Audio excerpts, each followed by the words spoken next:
बिस्मिल्लाहिर्रहमानिर्रहीम। अस्सलाम वालेकुम वरहमतुल्लाहि वबरकातुहू।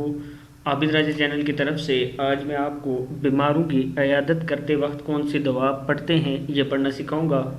उससे पहले मैं अपने तमाम दोस्तों से गुजारिश करूंगा कि इस चैनल को सब्सक्राइब करें ताकि डेली वीडियो आप लोगों तक पहुंच सके।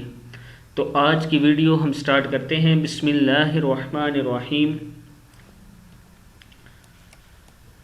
नबी अकरम सल्लल्लाहु अलैहि वसल्लम ने इरशाद फरमाया कि जो शख्स मौत का वक्त ही न आ पहुंचा हो कि जिस शख्स की मौत का वक्त ही न आ पहुंचा हो, इसको इस दवा की बरकत से अल्लाह ताला शफा अता फरमा देते हैं।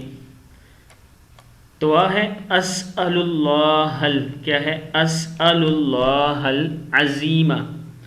फिर पढ़ लें अस्अलुल्लाहल अज़ीमा रब्बुल अर्शिल अज़ीम अन यशफिक। फिर पढ़ें अस्अलुल्लाहल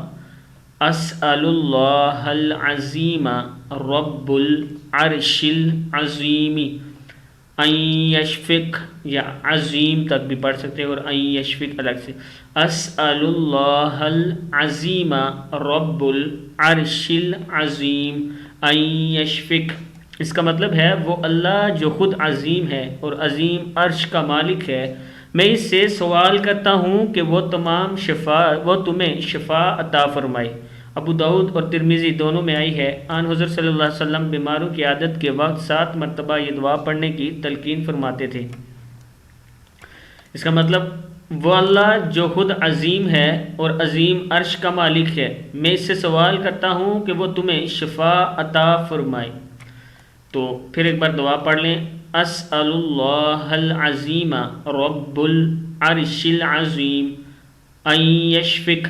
सदक़ल्लाहुल अज़ीम। इस वीडियो को आपने आगे शेयर ज़रूर करना।